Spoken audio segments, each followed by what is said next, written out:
lose faith in everybody around me, and nobody knows that it weighs me down. It weighs me down.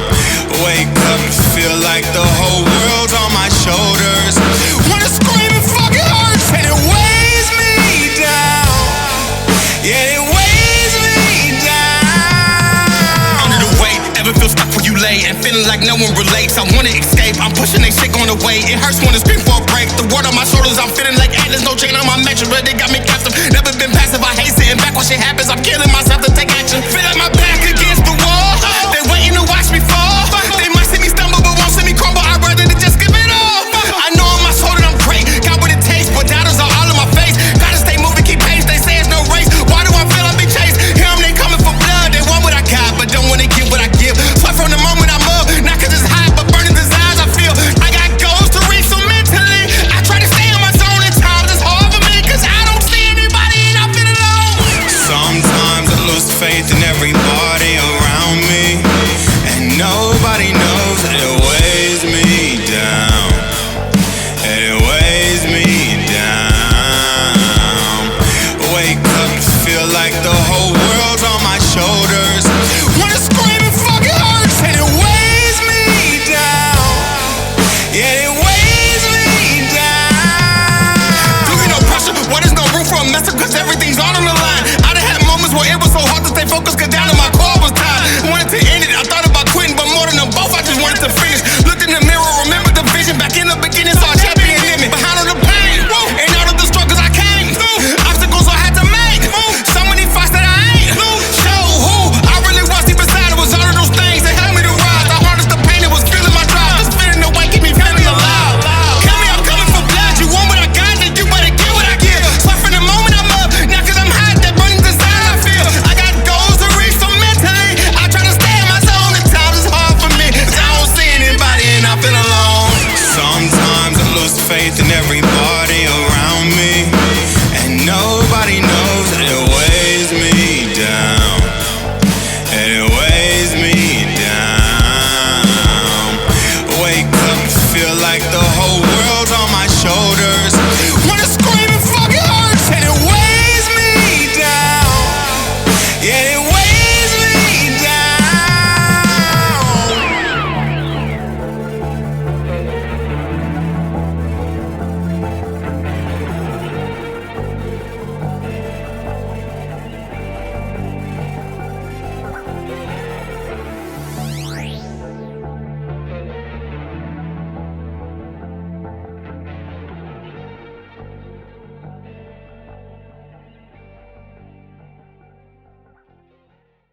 Did you watch the 13?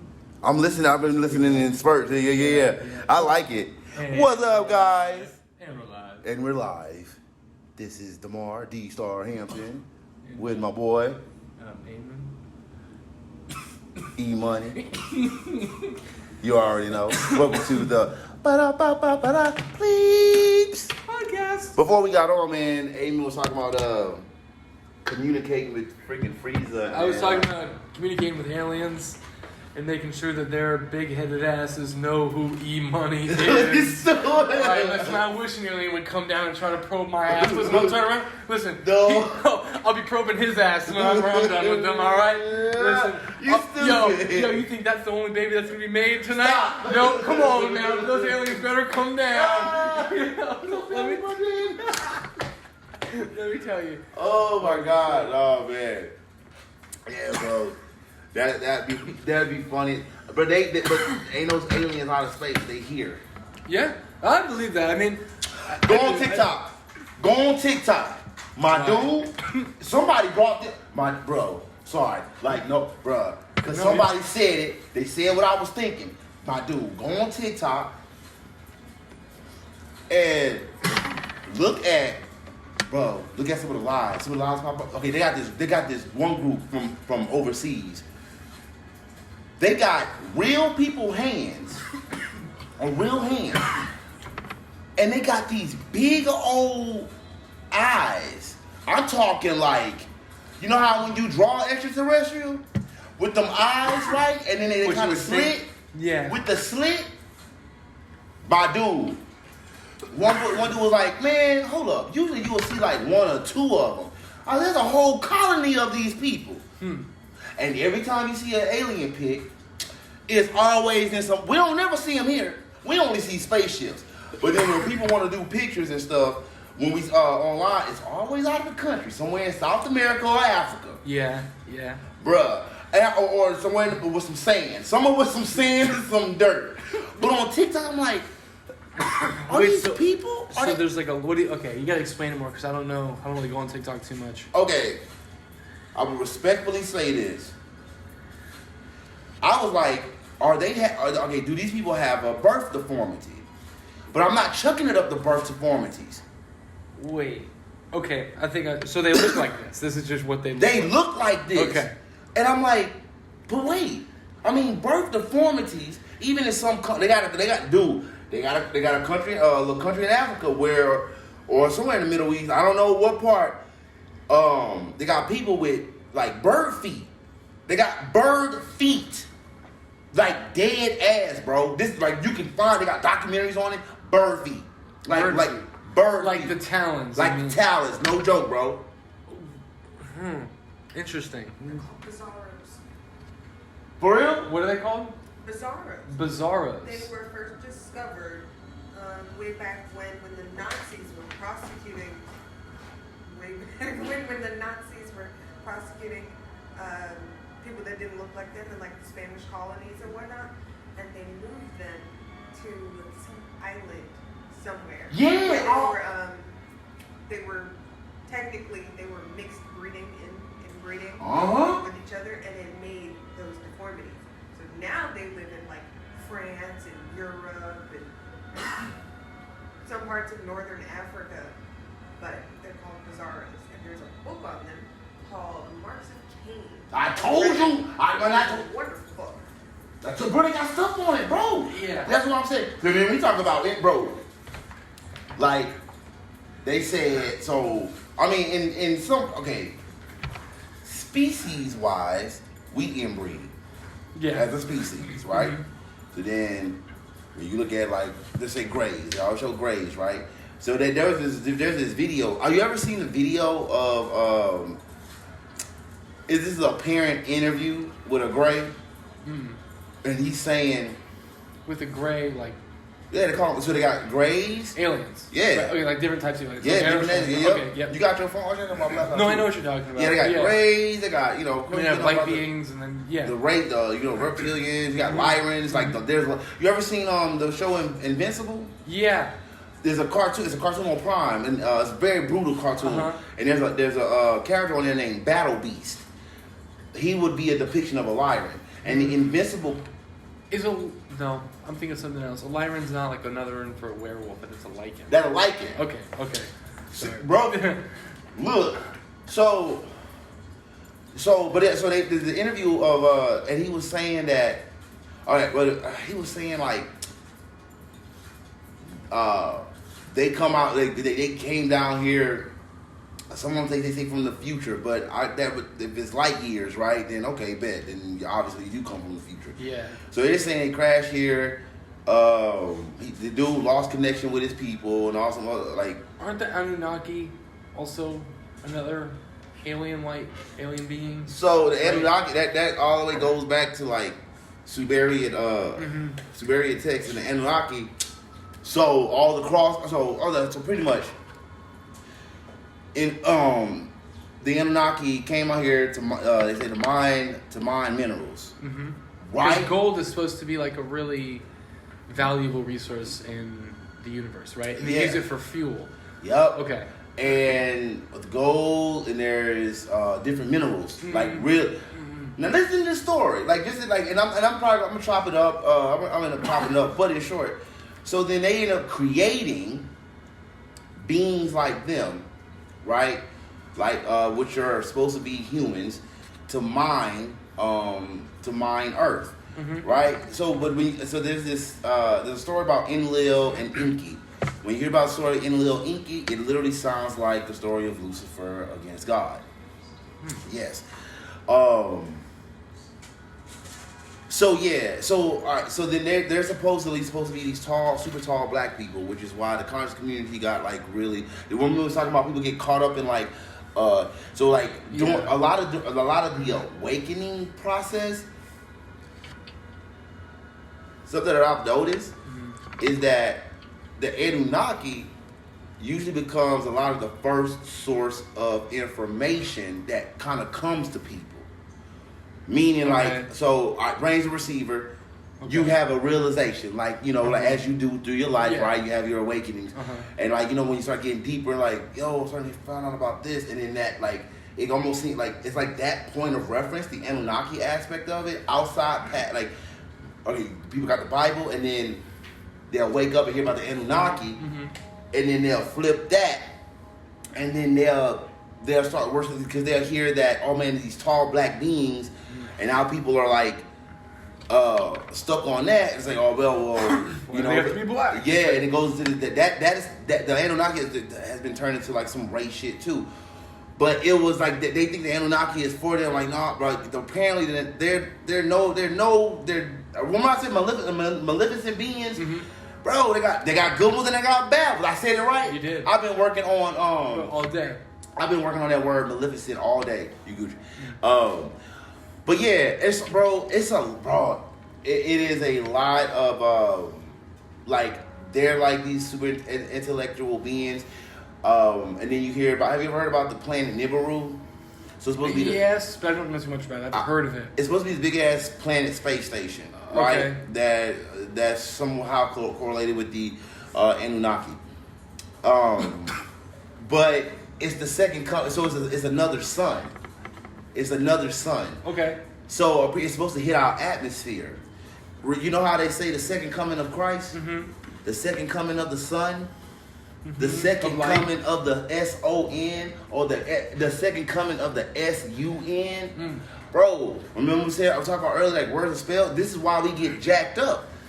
Because it's all, like, we you know, one of the things we can say that we can at least realize that we all connected with all this. So if you know about the Anunnaki, obviously there's a connection with the Anunnaki with us, right? And the great whatever, right? Those energetic points. But like the planet Nibiru, that's why they say like the second sun, the second coming of the sun, bro. Like it's like, well, this sounds like y'all. Well, this sounds like us. Like, you know, it's these battle for resources and to take over the earth. And they still doing resources, bro. No. So I don't know. I think I'm just a glass half full type person, bro. But it's like, why does it always come back to the fact that they're on war? Or they're always like trying to use us or manipulate us. Why can't it be that these things are here to help us and advance us to them? Because if they're on a planet, and let's say they're 10 million years older than us, or 100,000 more years advanced than us, why is it the fact that they have to be here to manipulate us, not here to help? And do you think that is our human brain? Like, that's what we would do, is we want to dominate space, and we want to dominate, I'm not saying that you're saying that. Oh, no. But, like, that's just like the human brain is like, we want to dominate, we want more power, and we need the biggest house, we need the biggest car. So then these beings come down and tell us, well, your car doesn't matter. Like, that shit doesn't matter in the grand scheme of things. So then what we're like, that's why these things are not just here. They don't just come down. It's because they know we're going to try to blow their ass up, because that's how Homo sapiens brains work. You know, is we are first fight or flight. Unfortunately, that's just where we are first. So then the question to that is, why is it do you think that, like, when you see Alien or Predator or these, like, why is it that always these aliens are trying to harm us or trying to kill us? Why can't it be that they're here to help us and help us evolve to the next place? So, all right. So ask this question, right? To help that. Why the fuck y'all coming over here? Right? Look at the resources that we have. Yeah. Bro, every time you hear about... but these resources are throughout... Like, you have to also understand, like, gold is not a rare resource in the universe. No. And like the resources that we have on Earth are not, all of them are not rare resources. So by the grand scheme of things, Earth is not a rare planet. There are other planets out there that, you know, have these resources and are sustainable and can do these things. So my point of that is like, you know, they may come down, but I do think that it's not just the resources, and they're not just here to mine. It's also like, hey, these people are here, and we need to teach them that, you know, you're here for the planet. And because we always have a great way of learning how to blow ourselves up. I'll give you a great example. If that's the case, would you be working right now?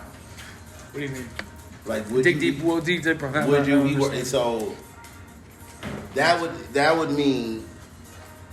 No, let me answer the last. Let me play on That was the last. kind of a big question. So, like, all right, you say all these, you know, these movies and stuff. They always talk about, you know, they're coming out here for whatever resources, right?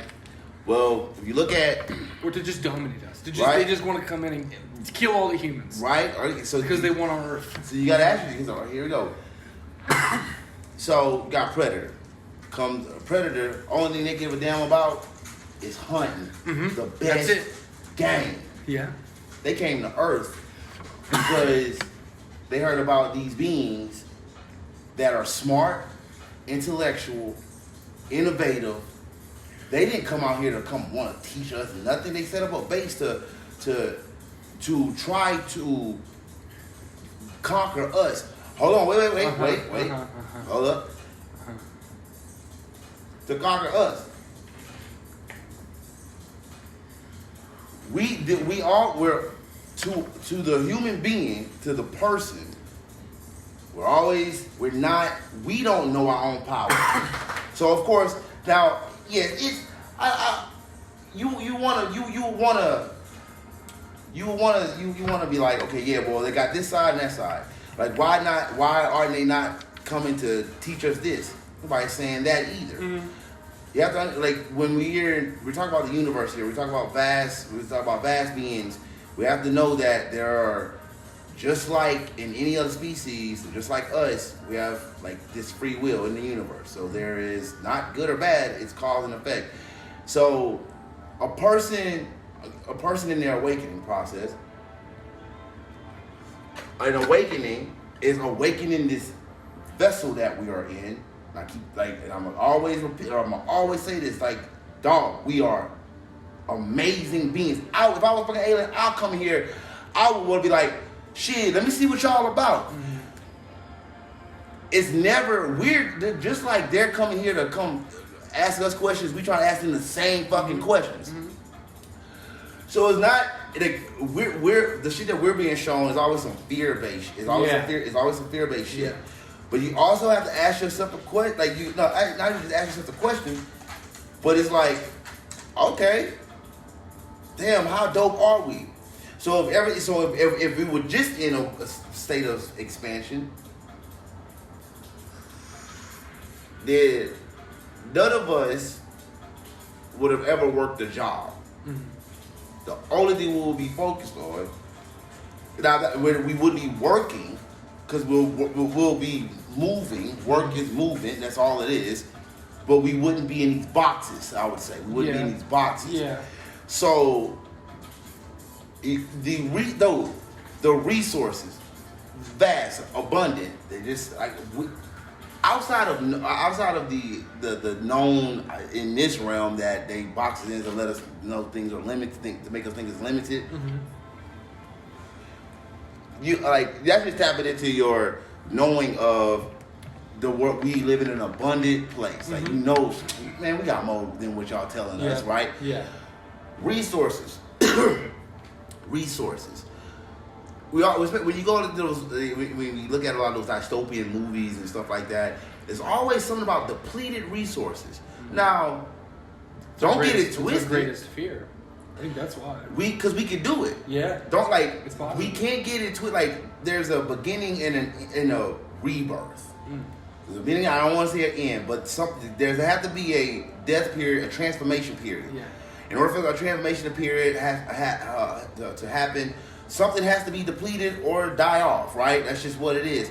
So it would be in nature, in the natural, now in this nature to stop a natural transformation or create your own transformation to reverse effect and dominate a real power. Like, I mean, I always say this, even in the construct that we live in today, you gotta give a round of applause. Like to keep majority of people away from this information that we think that we can just get from extraterrestrial or from ourselves. Yeah, like we don't know that. Yeah. Because we give a round of applause because they got everybody like not knowing themselves. Like nigga, that's a real epidemic. Dog, like yeah. I mean, hey, what a play. For real. You gotta step back and respect it. Like that's the truth. So right? Yeah. So then if I can respect the game, then hold up. They ain't nothing but me. Yeah. So now but almost like a Maleficent we're gonna keep right? Yeah, Maleficent. Your art is pure. Yeah. But you know, like we gotta chuck it up to the fact that remember we talked about earlier episodes. Like, man, look, I know it's hard. One of the hardest things to do, big dog, is to stay in the middle, especially when everybody and everything else is trying to make you go to one side. Yes, bro, and it's like people say, man, like being neutral, and even for the word, like see, like the word, like F the meaning of the word, F how it makes you feel, whatever. Like, I always call it the Samuel L. Jackson, Purple Jedi. I forget Mace Windu. Mace Windu was he was not neither Jedi or Sith. He was on the Jedi Council, but he kept the balance. His lightsaber was purple. It was called I can't let the order. It didn't matter if Anakin had all this potential. Mm-hmm. My only job is to sustain order. Now I'm not going to interfere. Mm-hmm. He didn't, but he knew Anakin was going to go into Darth Vader and disrupt the Force. Yeah. So it's like you're playing your part to be your paintbrush, to be your tool. Because if you stuck on one side, then we're only painting and creating in one aspect. But if it stays centered, then you can probably flow. And you're like, man, some shit is not pretty to see, and some shit is beautiful to see. Yeah. That's the hard part. Like I get it. I get it. I think once you understand that you can tap into these powers and you can manipulate other people's frequencies and these little, whenever you're around people that don't know that knowledge, you can manipulate them. So that's like turning into Darth Vader. That is a possibility. Oh my God, go ahead, keep on. No, so it's again, staying in the middle is very difficult. Yeah. So then as you go up and you reach these higher levels and you're maybe getting a little bit higher than the person next to you, now you can, it's like if a professional plays an amateur, the professional is going to beat the shit out of the amateur every single time. And it's just because they know a little bit more, they've been doing it a little bit longer than the amateur. It's not the amateur's fault, it's just that's the way of the professional. Yep. And so... Or a little kid whose dad is the professional. Mm-hmm. His dad has taught his kid more about the game than the other kids. Yeah. And dad who so then that kid will be better than the other kids. So then my reason for bringing that up is, do you think along this journey everybody is met with the you can choose the dark side? Fact, bro, I'm glad you say that because because there was a point that I was trying to get to that because me and my sister had this conversation. Yes, I remember in the beginning my sister she called me and was like, Demarre, I think you had an awakening a long time ago. And then when this is around 2019, 2020, and that's when a lot of the big shit started happening. And I remember me and my sister talking as we started to get more and more aware of stuff. And then you're like, wait a minute. But it's only a few of us talking. So a small percentage of people, even right now, look at like it's just me and you talking about this, right? Like in the grand scheme of things. In the grand scheme of things, right? I said, bro, the spiritual community, the conscious community, right? All that, right? Look, most people. This is why I always tell you, E. Don't look outside. Be inside. Because if you look outside, you're gonna be lost. Yeah. And bro, we were like, bro, it'd be so easy to start a cult. yeah. I've said that to myself so many times. It's like that's my end of the road's fallback plan. It's fucking. I'll just start a cult. I was like, bro, I thought about it. It's not that hard. Now think about it. If you're the only one in your space, that's connected, tapped in, bro. We all call it free will. My sister got a message from. She got a message. She was like, "You says you have the power now. Now do what you will with it." Well, what is it from Spider-Man? With great responsibility with great power comes great responsibility. And what you do with that, bro? Mm-hmm. So it's like, bro. So now you see, like, this is, bro. It was hard. It was hard for me to get to this point, but I realized I was like, damn, I do got a choice. Like 3 years ago, if I chose one way, I'd have made 6 figures, 7 figures within that 6 months, because of the knowledge that I was attaining, that I knew people did not know. And then I knew the resources, all that. I could have just stopped there. What stopped you? I wanted to grow myself, and I didn't want to take that route. And I knew, and I wasn't trying. I had to live. I gotta wake up in the morning. I gotta live on myself. I don't want to take sell people's out. Energy, sell out. Be a vampire. Yes. Yeah. I want people to utilize, cause bro, I'm doing all these flips. Y'all see me out there jumping and stuff. I said, I don't want to do this by myself. Yeah. I don't want people just looking. I want people to join in. I want them to do the same stuff. I want what other stuff can you do? Nah, bro. Bro, we all presented with it, bro. People like, oh man, why bad people get this far? Man, they ain't bad. Yeah. Sorry, not sorry. Like, I know it hurts, but they just effed up in the head. It's the psychology. If you don't know your power, bro, like, then we don't know until we know. Yeah. I mean, dude, this is bro, I have to look out, dude, this is amazing to the frequencies. And bro, there's radio. Like, think of radio towers, my dude. Yeah. Like, we are walking frequencies and radio towers that disrupt that. That interrupt your frequencies and block your frequencies. You're right. Yeah, there's a lot of talk of the 5G and 4G. I remember when 4G came out and 5G now. It's like, that it fucks with your brain and everything and the way you think, and it'll disrupt. You'll get a foggy brain, because of those 5G. And I mean, I don't know. I don't understand the science of it, so I'm not gonna come to a definitive answer. But it's because I don't know too much of it. I don't want to get and say this is insight, it. But it's I can see protection. It's just insight on protection, the body. Yeah. Everything, right? Remember, nobody. There's no body, no essence. We're not here, right? Frequency. Everything is a vibration. I'm looking at you with a very, very slow vibration, right? Okay? Yeah. Why do you gonna disrupt us right here on stuff, right? Mm-hmm. Cause if I would've got caught up in that shit too, cause I was like, the fuck? I remember it's the body. Okay, if y'all talking about this, then it's the body. Okay. In order to stop you, I need to disrupt you. I can't physically touch you. Yeah. Because then we gotta. Oh man, I felt like I was about to freestyle on that one, but I don't know, bro. But I'm sorry, but but you a frequency, right? So meditation raises that frequency every time. So if I'm raising my frequency to a pitch that you can't hear, then in an ethereal, right? Because you can't hear 5G. You can't your phones and all that. You can't see or feel these frequencies. But if you're constantly raising your frequency, meaning keeping your body light, breath exercises, your meditation, clarity, clearance, keeping your vibration at a equilibrium, when we're so stuck in a low vibration, right? Like the only way those things can affect us if our vibration is so low that we get sick.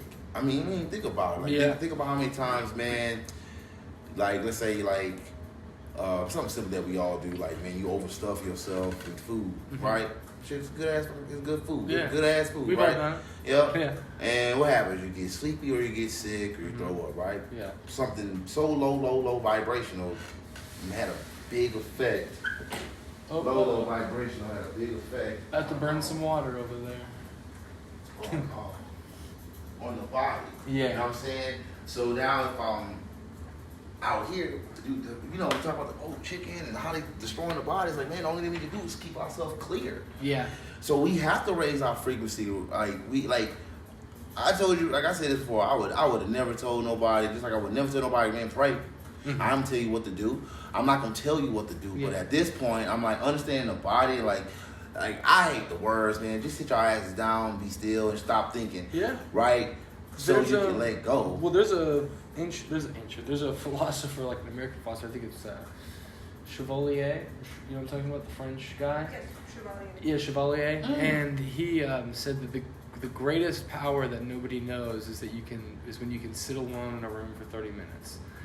You know, and there's so much power that comes out of that. And and you hear so many people say that, that it's like, even if you can just sit there for 5 minutes and be still, that brings you, or even just what I've found in the past 2 weeks of trying to do it every single day, is it brings a calmness. And it's like, I can't wait till the next time I do it, and I'll do it multiple times a day or anytime you get an opportunity, because you immediately feel the difference, and it's... You get kind of like, I ain't gonna even lie, I don't know about you, I get kind of selfish at times. I'll be like, since I'm around people, like when I'm outside I'm around people, go somewhere. It's my tree. It's my tree. You get this is my part of the park. This is mine. You can't come over here. Go. I be like, this is quiet. Go somewhere. I was in a good space. No, bro. It's true though, bro. Like, you ain't lying, bro. I'm like, I can't wait to do it again. Like, dude, like I love doing, like when I started meditating, I told you, I literally was, bro, I only meditated because I was like, calm down. I needed to calm down. Like, yeah. Here, bro, I picked up meditation because I was truly trying to make myself better, bro. I picked up meditation because I was like, man, like, I really want to succeed. Like, that was my base. I was like, I really want to succeed, bro. And then I remember the saying that was always told to me, bro, like, that was told to me and I never forgot by, I give her props, my girl Allie. She said, Demarre, man, whatever you put your energy to, it's going to work out. And then I was like, well, I knew when I did that opened up a lot for me. But I was like, man, I ain't got no control over this energy yet, though. And I just remember meditation. And, I was like, well, if I heard something and I was like, man, if this can help me like control my energy and control my calm, then that's what I would do. And so in the beginning, I was like doing guided meditation. I was like I was going YouTube. Yeah. I was going YouTube and I would do the guided meditation. And then I was like, man, well, can I do a meditation and walk? Like, can I meditate and walk? Yeah. Right? Mm-hmm. You're starting to tap into something I've been talking about for a long time. Yep. Is the fact that I totally believe that there's different styles of meditation. And it's like when you work out, that's the type of meditation. When you drive and you go on autopilot, that's the type of meditation. When you're working on something and you get in flow, that's a meditation. It's I'm sorry. No, you're good. Go ahead. Yeah. Remember when we was training, bro? Okay. We've talked about this before. Remember when I was training you at AMP? And, bro, hold on. What was this workout? Was it the squat? The 500? The 500 squat? It was the 500 squat. Yeah. And my dude, and we were squatting, and I had you tap in. Like, I had you, bro, I had you gone. That's when you do meditation. Yeah. That's a meditation. Meditation. And it's like whenever you can tune into your body. Because remember, at a certain point, even you were like, all right, like, we're getting up there. And I'm like, let's throw another 45 on. You're like, you sure? Yeah, let's do it. All right. Yep. And it's just like, that's a meditation. It's being able to tap in and go inside yourself and go, No, I can. You had a knee issue, and I had knee issues at that point. That's why I came to you, bro. And that's why I came to you for this. And at the end of our big program, like you come out with the biggest squat I've ever had in my life. Dog. You know, but again, it's like being able to tap into that part of your mind and your body, and being in touch with that and in tune is the only way you can do something like that. And knowing when I started meditating, bro, that's one of the real, because I didn't get into like the movements found me. And I was like, oh, I can meditate like this. I was like, thank God. No shit, bro. Yeah. I was like, wait, I tap into the same spaces I was sitting down. But I remember, like, in the beginning, she had said something. I remember in the beginning, like I was like, okay, man, I'm gonna walk. I was like, man, I want to move. Like, I want to do it like that. Like, I wanted to walk and meditate, because I was like, okay. And then when I had the experience, I was like, wait a minute.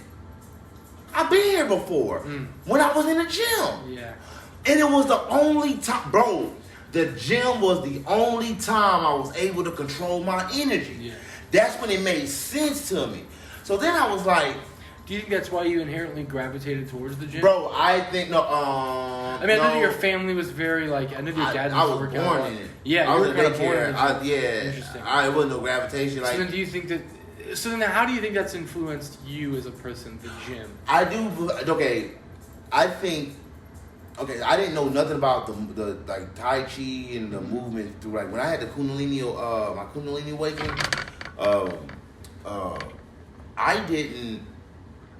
I didn't expect, like, the movement, and I've heard about it. Like, and when I went through that, I was like doing research on, like, trying to get different people's stories on the Kundalini and what happened and things of that nature, and I was like, well, nobody's saying that they're like moving or whatever. So I think because my body was like strong already, that when I started meditating, and then like the electric current, because when you're meditating, bro, electricity flows. The body does have to be strong. Like, you could blow a fuse. Like, if your body is not strong enough to handle a lot of the information that's coming out, like, you will get sick. Your body, I mean, you will eventually like get stronger, but the body has to be strong to be able to withhold all that information. It's crazy, bro. I've had my nervous system beat up just sitting there, just sitting down in meditation, bro. It's real. Like, there is a metaphysical thing that happens, but it's a physical thing that happens, like starting your car. Now, are these what you're talking about specifically, are these intentional, or is this something that just kind of a byproduct of you meditating? Like, do you have different, like, styles of meditation? Yeah, bro, this is do you see them keep trying that? Okay. Yeah. I don't know. This is bro, I had no expectations. Remember, it just happened. Because remember how I started. Yeah. Bro, so everything I get, I tell people, everything I do, everything that I talk about is literally a, like, real time experience. Like, even how I explain, like, how the body and this whole electricity, like that, how it moves, is all through the experience. I wasn't expecting it, but what I do believe is the reason, because nobody's talking about this in this way, and I like whatever, like, it is what it is. But I was like, well, maybe I got this aspect of the gift of it. I call it the gift. We all gonna tap all that shit, right? Yeah. Because I've been working with the body since I was a kid, since forever, and I think it was a stronger point. The stronger aspect of me in the beginning, in my mind. Yeah, so it's like you were able to find how you were able to do it. Because you've gone to the gym, and it's like, oh, I've been able to tap into this before, and I've been able to tap into it since you were, 14? Yeah. I wrote 9, however old you were when you first started going to the gym. And then you were able to sit there and go, oh, that's what this is. So now you can manipulate it. Yes. Right? You have, like, it's like, finding out your abilities. Like, I feel like there's some people. So then I realized, I was like, well, if I gain like a lot of the body stuff, because even like the stuff I'm doing right now, like now I'm at a point where I'm like, okay, I gotta start teaching it. Like I'm teaching it, like, but like there's somebody or people when they have an awakening, their brain and their neurons expand even more because their intellect, like a game, like an RPG or something, intellect, strength, charisma, whatever. Their intellect has always been higher, and they use their brain a lot. So when they have a high awakening, they might not have the movement, but they can see and focus better, or they're able to translate things better, or they're able to get into a flow state better, or their telepathy might be more enhanced because they've been working with their mind the most. So, just different aspects like of ourselves, and knowing the type of elements that we are and our strength. So I believe that when we do have our awakenings, it's based off who we are and what we're doing. So I think I got a lot of the movements wait, am I doing Tai Chi? Man, this is capoeira. Man, this kung fu. Like, bro, it gets so deep. It gets so deep. Dude. Bro, I would have my boy Michael here. Brooke is out there. She's our witness.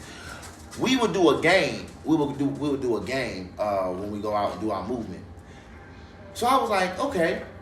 I started playing. I said, if everything that I'm perceiving in my life, I'm creating it, right? So everything I'm creating, I'm perceiving it, right? So and everything that I've ever known, and I take in, I like or whatever is in my nervous system, should I just be able to tap into this? So no shit, bro. We started playing. We started tapping into different characters. Yeah. So I was like, all right, man, let's tap into some Ryu. And what we would do is, you would take a breath, because at this point, man, we're grounded, man. We've been flipping, we're moving, so we're gone. We're not even not in the body really. So you take a breath, and then you picture the character that you see. So Ryu, Blanka, Zangief, and you will end up playing out the movements. Interesting. So it's like the use of visualization to tap into that. In real time. Using visualization, bro. Like, we was calling out. I was calling out characters like Sub-Zero. Yeah. I was calling out characters like Goku. I was calling out. So you're like sitting over there, and there's like a lady walking by, and you're like, "Get over here!" Yep, I sure did. So, she probably ran away, didn't bro. She? No, she went to go. She went to go change, and then went to came and kicked my ass. Yeah, yeah. Who's the guy that always hates Sub-Zero? Scorpion. Then so she came out as Scorpion. Yeah. You had a little fight out there in the middle. Then you're like, "This is my tree." It's my tree. I'm telling you, bro, it's my tree, bro. It's my tree, man. Move. You're messing with my shit, man. But I think that's a bit people, bro. That's why I love the body, bro. That's why I talk about this so much, man. Because it's like, no, you're great. No, you the mother. Mm-hmm. If it was just y'all two, y'all would create a whole society. Yeah. And that's something we can do. Yeah. That's something we have done. Hell. And it's when you understand the power behind that, and that we've been able to outlast so many other things, and make it like the dinosaurs, who's something you would think that they would tower over us. But we were able to, withstand them.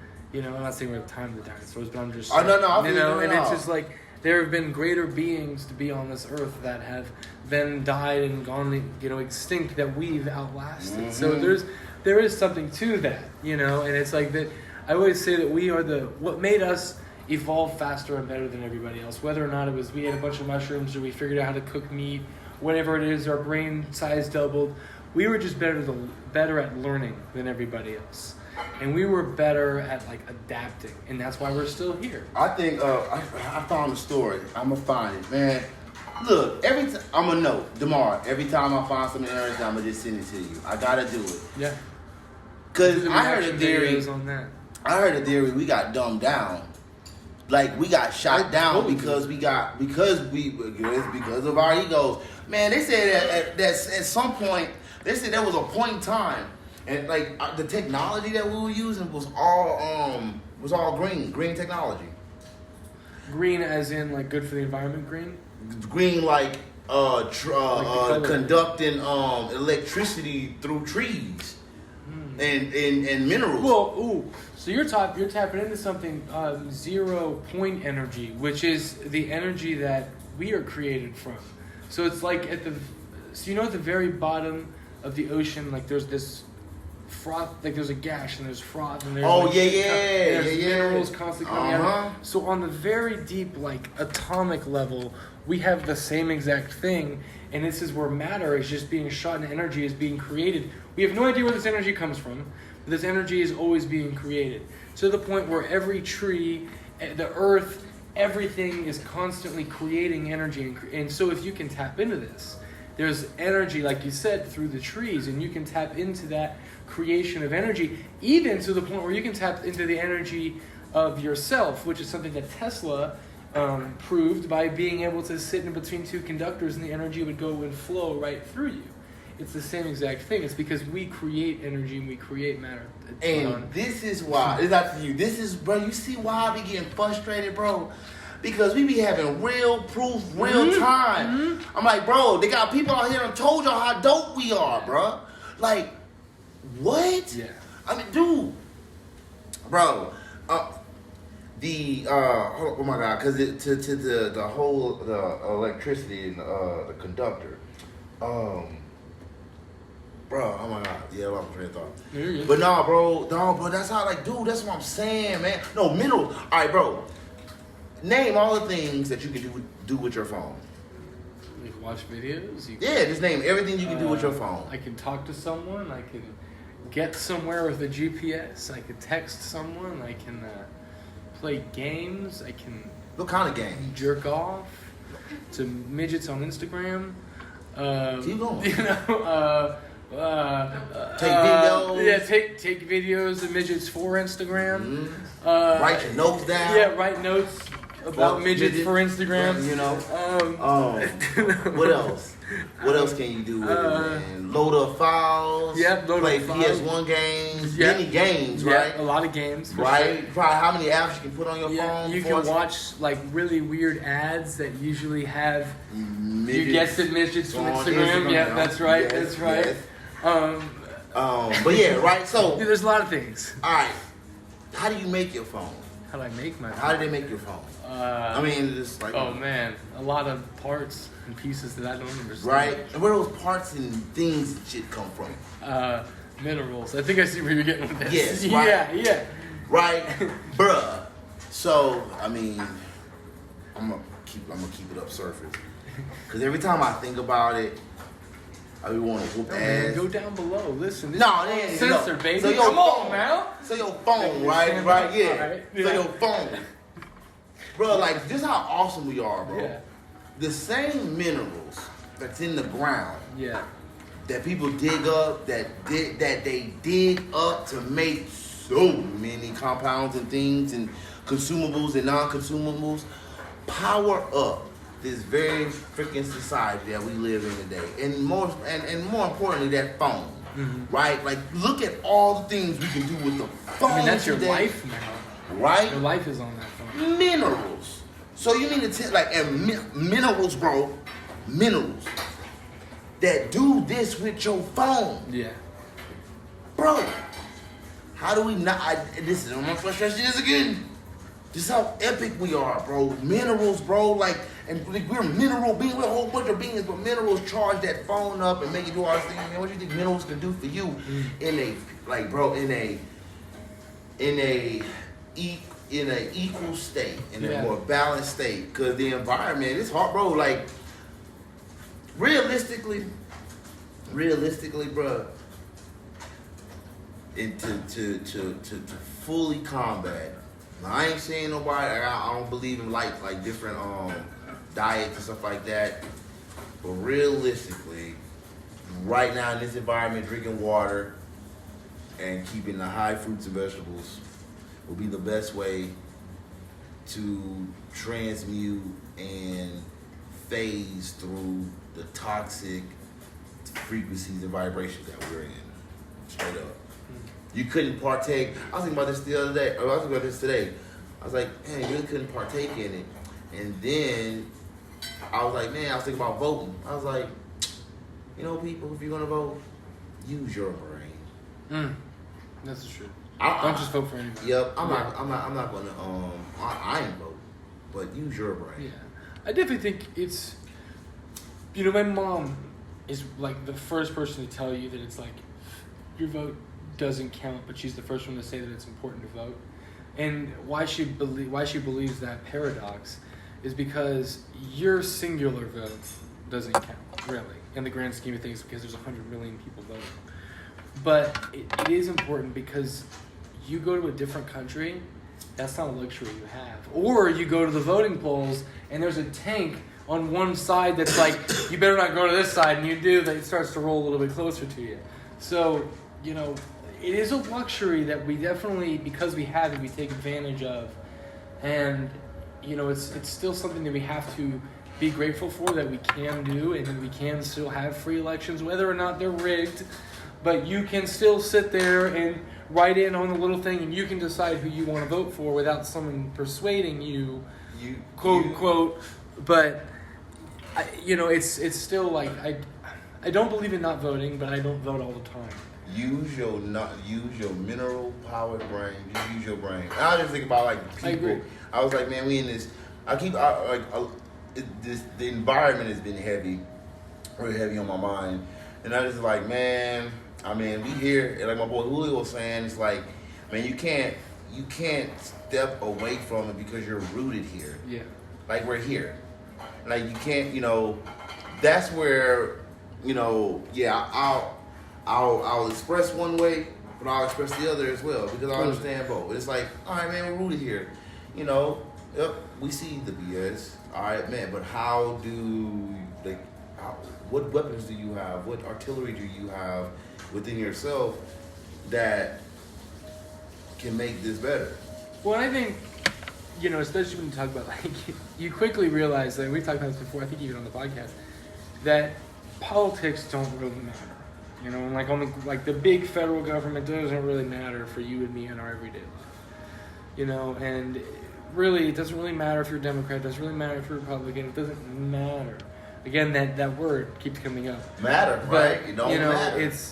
It's to the point where it doesn't matter because we've put so much importance into it that the people that do persuade it, it's just like they have so much power because they've manipulated the system that they've created.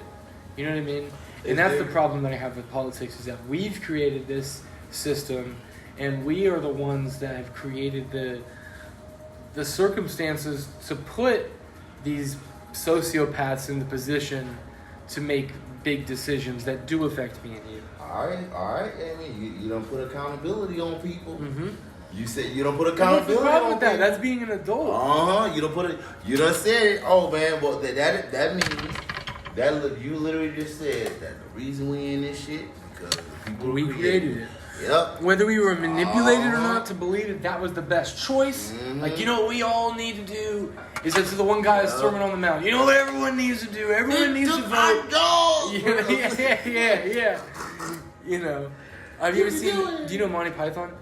Yes. Have you ever seen their Sermon on the Mount? No, bro. Everybody keeps telling me. It's so funny. So there's a big crowd and it's the people in the back and nobody can hear them, and it's like, you know, we all have to be good to our neighbors. Did he say the leopards? Oh, that's nice. You know, nobody really ever thinks of them. But he's like saying something totally different, and everyone in the back can't really hear him. What did he say? I think he said the leopards. That's Sermon nice. in the back. Yeah, it's Sermon in the Mount, but it's the people in the back that can't hear him because there's not a microphone. Wow. It's really funny. That makes so much sense, though. I get where he was going with that. that. It's really, really funny. I don't remember it. I don't remember the bits. Some people ain't hearing it in the back either. But it's true, man. Now you gotta talk loud enough. That's the truth. That's crazy. But then who follows that? People in the back. I don't know. Really? I think so. You think people in the back? Listen, scoot your ass forward. They think they hear what they hear. Yeah, I think that's the role of the tribe, though, right? Is the people in the front should then translate it to back. Snap, bro. You know what bruh. You again, don't put it goes back to the accountability. Accountability number. Kimba, off. Kimba, off. I know. Thank you. I know. Sorry about that, my girl. I'm glad I looked over. It's okay. It's okay. Yeah, she just wanted to give all the kisses in the world. Oh, it's a sneeze. Sorry, we have a pit bull situation here. Pit bull baby mama situation. She gonna be professional Bruce. I know. Oh my God. Yeah, that's the truth. So have you guys been doing that? No, bro. This dude, the way you said it, I'm like, it's like we just. What? I'm not trying to get you in trouble or nothing. He just brought Nana over and stuff, man. Bring it out. Yeah. Kimba, come on, get off. I know.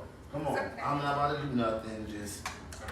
Why she keep coming to me? Cause she would look and she like, bro, like it don't matter. I really do think like it don't matter if I'm who I am. Like she supersedes. yeah. I'm dead ass. Yeah, that is true. We saw Dream when Jacob was a baby. No joke, bro. Jacob was being his little chair.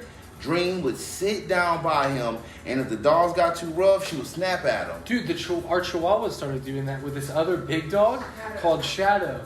And she's really nice, and she does the same thing. She'll try to jump up on you, lick the belly. Yeah. Because dogs know there's a baby in there. Uh-huh. But the Chihuahua, this little ass dog, like little rat dog, every single time this Shadow will get close to Nyla, she'll like bite her ankles and shit and get all aggressive.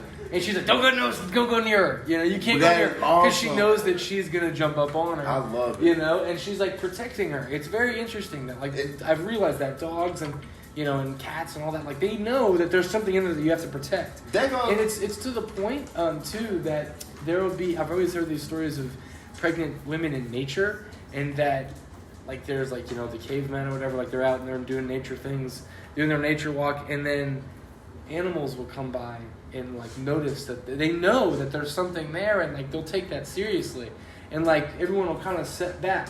The foxes won't attack you. They're like, oh, okay, there's a baby there. You don't think want about the you don't fuck with that. Yeah, Bruh. Remember I told you last week? Look at life. All you gotta do is look at life. It takes a machine that taps into a certain level of frequency to see that baby on an ultrasound through sound. You're looking at a baby inside through sound. Bruh, that baby, that's proof right there. Them babies are the closest source to God. And then we go, it's so funny.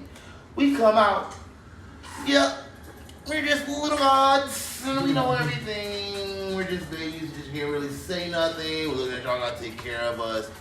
And now we're around this environment. Oh my God, I gotta find myself again. I gotta find a baby again. Yeah.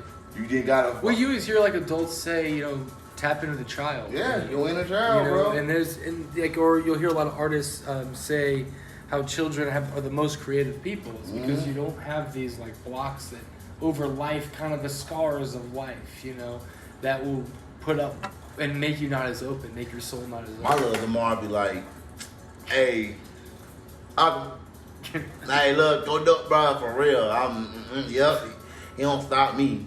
Yep, not at all. We used to start here, used to be stopped, but I found little Demarre. No, bro, you ain't gotta worry about this shit no more. We swole. We swole. We're pretty cool, bro. You have to worry about that. Good, let this shit go. I had to talk to little Demarre, and now the little Demarre think he's shit or whatever, you know. Wait, when you say little Demarre, what are we talking about? You're not talking about. No, my inner child. Oh. I feel like that. I don't know. Maybe that was the point that I made. I was talking about my inner child. It was my inner.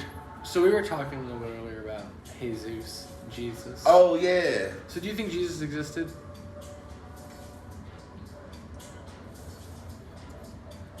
Where's our valet?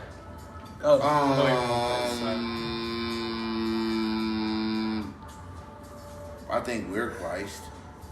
So I think that do you think, but like a person, Jesus Christ existed? Man, I think it's irrelevant.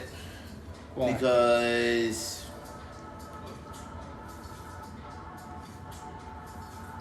too many stories have been colluded, then it all leads back to the Bible. I say in my own personal experience, that, like, I follow the way, like, so in my part, I was like, okay, bet. If Jesus is the way, then I'm gonna do what he did. Yeah. So then that just led me, and then I found out. Then that's when led into meditation, and I was like, well, then Jesus meditated. Okay, and then when the spinal fluid climbs up to the brain, it's a Christ consciousness, right? Yeah. So Christ consciousness came in 2020 or 2019, but Christ consciousness has been here. The second coming of the Son, second coming of Christ. So I'm just like, well, like as far as the man is concerned, I was like, everything, like, bro, where I am right now, man, it's like, I understand how things were written. So then, like, Jesus is always depicted as the light. Mm-hmm. Like, so if if I don't subscribe to nobody and no thing, and I know there's no matter, then I'm subscribing to nothing. And I'm subscribing that, then I'm only trying to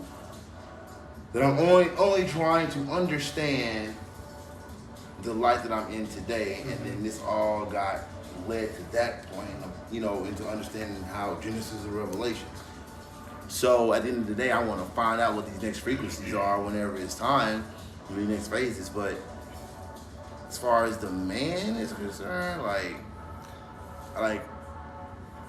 have to see him. Like, I have to, like, experience, like, I've experienced that, dude. Like, I don't like the whole, I don't know. Uh-huh. I do.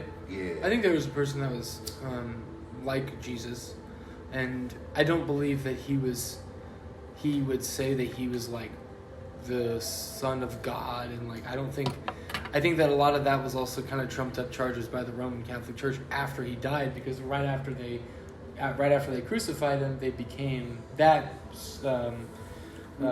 emperor right before he died became a Catholic. Yeah. And so, well, hold on. So then, with that, I think that there was a Jesus and somebody preaching, this harmony and peace with everybody in a time whenever there was a lot of war, and there was a lot of crucifixion, and there was a lot of torture, and a lot of poverty, and a lot of let them eat cake, And so I think that there was somebody that was like Jesus, but I also don't think that it was he was walking across water, turning water into wine. I also think that it was a lot of the teachings were also a lot of teachings of the Buddhist monks at the very same time. And that's what a lot of people believe during his 40 years of hiatus. Yeah. That's where he went. That's what I heard too. And so what's also interesting too is you'll find in early Christianity, like early Catholic churches, there's Buddhist type like shrines there, and they'll be of saints or something, but it looks just like it's the same exact artwork. And so, there's a lot of influence of that. So what I believe is there was somebody that was like that, and and all their thing is they were teaching a peaceful God at a time when, you needed a warrior God, because there was a lot of war, and you needed people to support and go to do that. But if you had a bunch of pacifists, then you couldn't do that. So let's crucify this guy who said that, that we need to be peaceful. And I also believe the whole, he came back from the dead or whatever. There's something that Buddhist monks can do is they'll meditate and lower their heart rate, and they can lower their blood pressure to the point where everyone thinks they're dead, right? So then he just went and healed, and there's a certain type of meditation where you can heal your body through breath work. And I totally believe that this is what happened. And they threw him in a cave, and he didn't maybe he did have this outer body experience. This person, maybe it wasn't Jesus. I mean, that wasn't even his name. After he got impaled and dead on the cross. Mm-hmm. I do think so. I really do, and I think that's why it's the legend, right? Is because it's like, wow, nobody can do that. You know the story of Osiris? Yes. Osiris is the one who took the eye, right? Yeah, the fame it correlates with the fame of Jesus. Mm-hmm. You know the story of Krishna? Yep, it's the same thing as Jesus, right? So that's what I'm saying, is I believe that it came from somebody, but it's these stories. It's the same thing. I'm like, dude, so that's why I'm like, okay. Yeah. I said, it's so many stories, right? They all, and that's what I always take about religion, is you have to look at the stories and take it with a grain of salt. But me and you here, so I'm like, okay. And then we did say it's easy to start to like have a group sort of cult. Yeah. Like, I mean, you know, no, just like I ain't saying none of this cult, but I'm just saying it's like well, we here. So I'm more. I would like to explain it like this for myself. Like I'm more in a space where, like, I'm okay with learning and knowing as is. Yeah. I don't like because I've been bombarded with so much. Yeah. You know, and it's more fun to like figure it out. Do you ever find that when you do that too? Because I like to do that too. I have a very big problem with like someone telling me, like you said, you don't like to probe me with shit. It's like I'm not that person that gets probed because I realize when you get those intriguing thoughts, wait, I've heard this over here. Let me think of my own shit. But do you ever find that you'll go through life and it's like, you know, do unto others as you have them do unto you? Yeah, that makes sense. It's like I figured that out along my journey, but it's the same thing that going back to Jesus, it's the same thing he was saying. But and I'm just using him as an example because that's what we're talking about. But you know, you could do that for anybody. You know, you use a quote of Einstein, and that's something that kind of helps you go through life. And it's like I do believe in looking in past knowledge to then move forward, because if you go through life, sometimes or a lot of times you'll be figuring out things that other people have figured out as well because they did the same thing. So then it's like if you are studying those people while you're studying your own journey, it's not using them as an influence, but it's like, oh, that's what that person was talking about. Now I get it. That's being in the middle. Yeah, exactly. That's being in the middle. That's like being okay with. I think it's fair. To be like, okay. Okay, well, if I say this, if I'm going to subscribe to this, then I got to go here. Yeah. That's it. So that's on my own accord. So I think it's fair to unlearn, to learn, right? So that, all right, well, I ain't held to no different standards than because I wanted to find the truth. In order to find the truth, don't you have to start with a clean slate?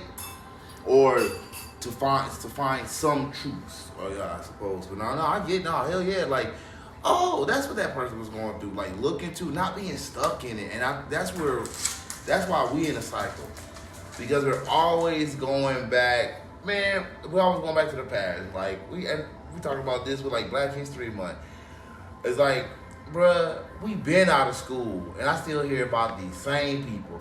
I probably heard about 20 different people in the last 10, 12 years, right? And outside of like what they, you know, you have to do your own research to figure out people, but just saying like what's being put out there, and it's never in a space of like, oh man, we're innovating, we're doing stuff, we're moving forward. It's like, all right, bet, I'm gonna feed the ego, and we ain't gonna go nowhere with the ego. Yeah. All right. So who else is doing something new this year? Yeah. You know what I'm saying? Like if it like you like don't get stuck in the cycle. Use it, move on, and that's like you. I don't want nobody but after whoever I mentor, whoever, if it's my siblings. I don't, like if I do something, like don't do that. Yeah. Don't do that. If I see you doing something, like look. Find your own circle. Yeah. Cause I already see. Let me see a new circle. Cause if you do this, I already know where this circle is gonna do. I already know play out. Like I'm tired of seeing that movie. Seeing this movie already. Yeah. Show me something different. Sometimes it's hard to. Sometimes like people have the same idea over and over. So then you know what I mean. Like you'll have all the reruns and shit. I mean, you gotta go through it. I do feel you have to get to a sick and tired point. I'm convinced. I'm convinced. Yeah. Like, I'm convinced. I've seen it too many times. I'm like, so do you really gotta get to a point where you're sick and tired? But I was sick and tired anyway. But you wasn't sick and tired of being sick and tired. You weren't at the right point yet. For real. Yeah. Like, I'm like, wait, what? Could I just skip past that part? I didn't want it no more. No, you can't. No, man.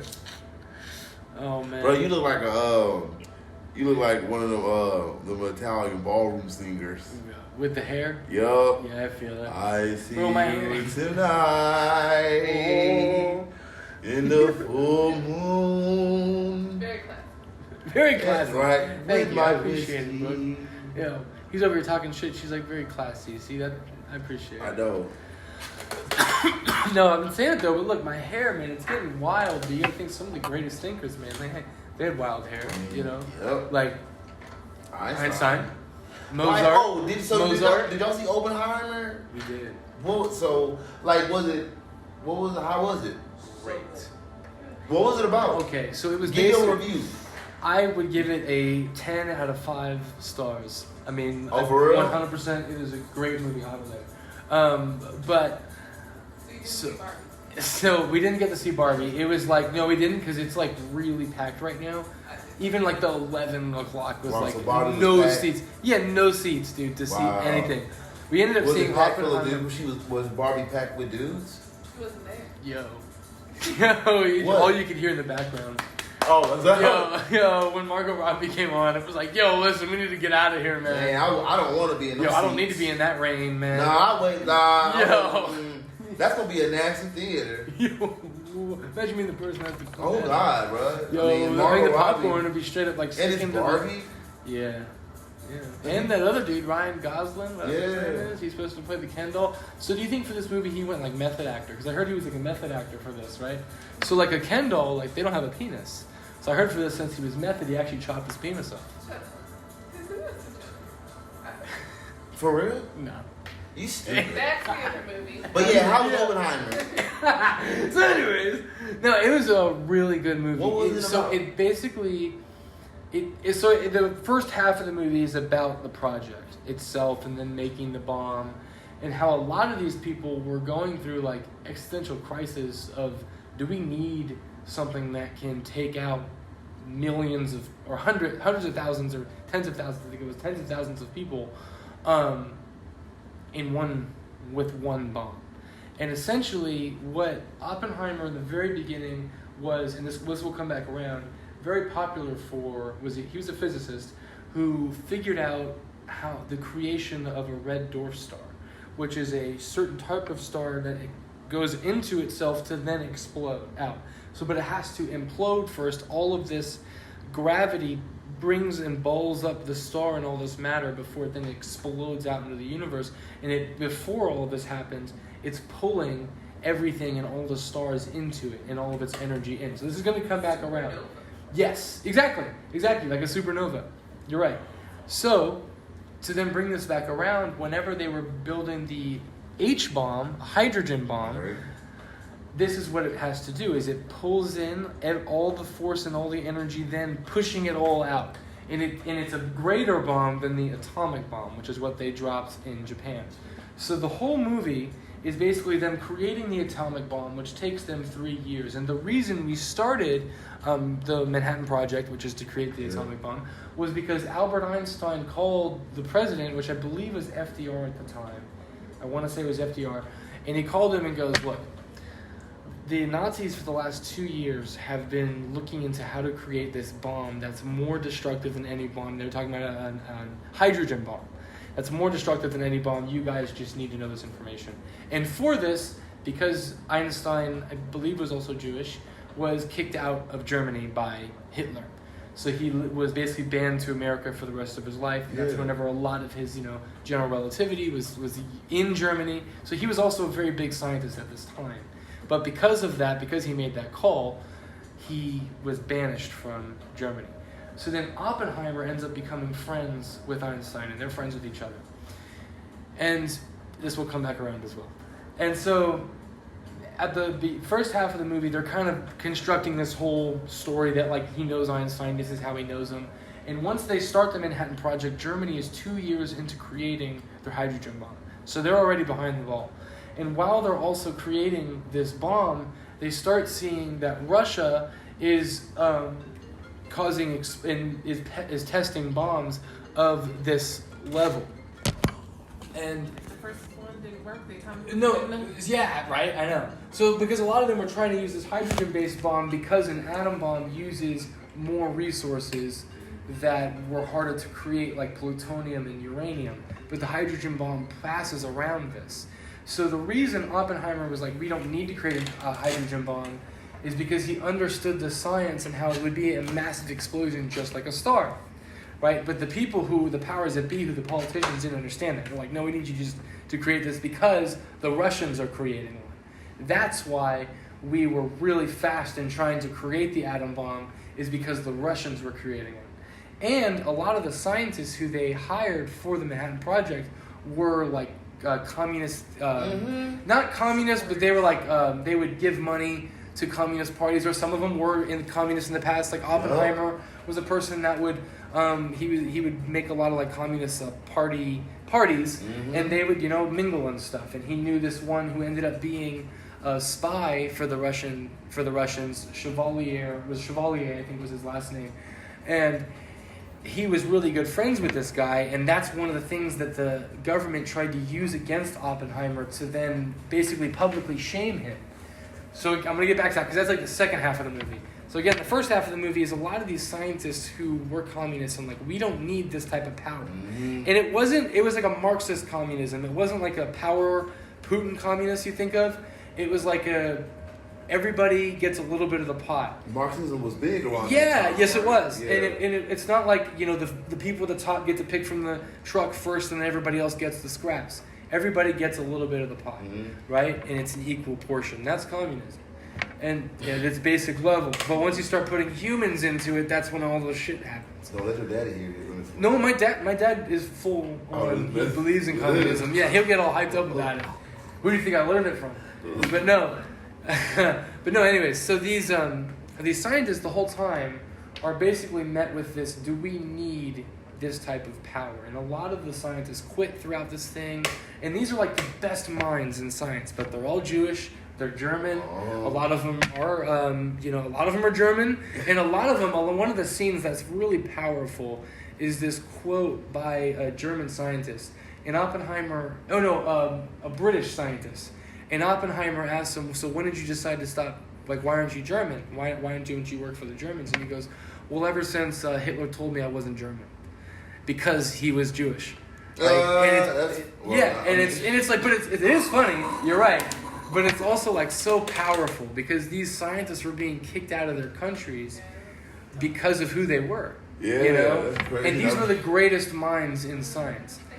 So they came together to create this atom bomb, and they have this awesome scene where they actually show an explosion. They went out into the desert and actually let off an atomic bomb. Oh, what? Yes, for this scene. So you get to, you gotta watch it in movie theaters just for this scene alone. Yeah. And so they show the fire crackling, and the amazing thing about an atomic bomb is it's multiple explosions pulling everything in and then pushing it out, right? Same thing like the star. So that's, again, where Oppenheimer comes in. Look up the Red Star Kashina, but go ahead. Okay. Whenever you get a chance. No, Red Star Kashina. Yeah. Anyways, so that's the first half of the movie. So then they end up making the atomic bomb. Now this is where the politics come in, because then after the first test, we made 2 to drop on Hiroshima and Nagasaki in Japan after World War II. That's what ended our fight with the Japanese, because the Germans surrendered because of, after Mussolini was like killed and tortured in the streets, 3 days later, Hitler shot himself in the face. Right? He ate a bullet. Yeah, he could have. He probably went to Argentina. But that's, anyways, yeah. So, yeah. So. We were doing good today. Yeah, I know. We didn't get too deep, but it's alright. Anyways. So then the second half of this movie. So before, like, the middle of the movie is them showing this power of the bomb, right? So they're showing all this. It's very silent, and then like about 10 seconds later, you just hear this loud freight train sound of wind and power, like just the shock waves of the bomb just going over this building that they created that Oppenheimer is just standing in. And the walls are shaking, you just hear this boom, boom, boom, boom, boom. And it honestly sounded like a hurricane on the windows, and like those, like a Cat 5 hurricane, and you hear it sounds like a freight train, right? Yep. So anyways, as soon as he sees the power of this bomb, he comes out of this enclosure And people are like, yeah, because it took them 3 years to create this thing. And they finally are able to show the massive of our brain power. And so what he's quoted saying is, some people laughed, some people cried, but today I am death, the destroyer of worlds. And so he basically was just ashamed for what the bomb did. So it shows this scene right after that. And he goes into this auditorium with all these people, and it's like a rah-rah type speech, And he comes in, and it's like one of those things, what was it? We dropped a bomb. The Japanese weren't happy. Yeah! And then it's like, the only thing I'm mad about is that we couldn't drop it on the Germans sooner. Yeah! And everyone's going crazy. They're all, crying. And while this is happening, you just start to see, and this is where the actor does an amazing job, you start to see the emotions of the impact, because he starts to understand, because he understands the science. He starts to, the wall starts shaking behind him. He starts getting this bright, blinding light, just like the atomic bomb scene. And he starts having this PTSD, and you start seeing in his face the dread of what he's just done. Wow, everybody is like, yeah, they're all happy about him, and we are out of World War. We're out of the World War now, and he's the one that stopped it. He ends up being called the father of the atomic bomb, right? And he hates that. So he starts in this scene. You start seeing the wall shaking and all this, and they start seeing in the crowds, because he starts to visualize what would happen. And you start seeing this woman, and her face starts peeling back, and he starts seeing a blacked out, charred body on the ground, and he steps into it. And he starts to imagine what the bodies would look like before anything. But at the same time, all these people are raising him up on a chair and congratulating him for massacring over 120,000 people. And so he and a lot of them were civilians, and we dropped them on densely populated areas, and we made the decision to do that. And he was one of the people that made the decision to do that. So this aided him. So then the second half of the movie is basically how he dedicated the rest of his life to stopping the creation of the hydrogen bomb, which didn't work. We have hydrogen bombs. Everybody has hydrogen bombs, and everybody has the football or the button where all of them, shoot off, and it can go into a big nuclear war. Yeah. And one of the things that they were met with early on in the movie is the fact if they were to, because again, there's a chain reaction of explosions to one big explosion. Oh.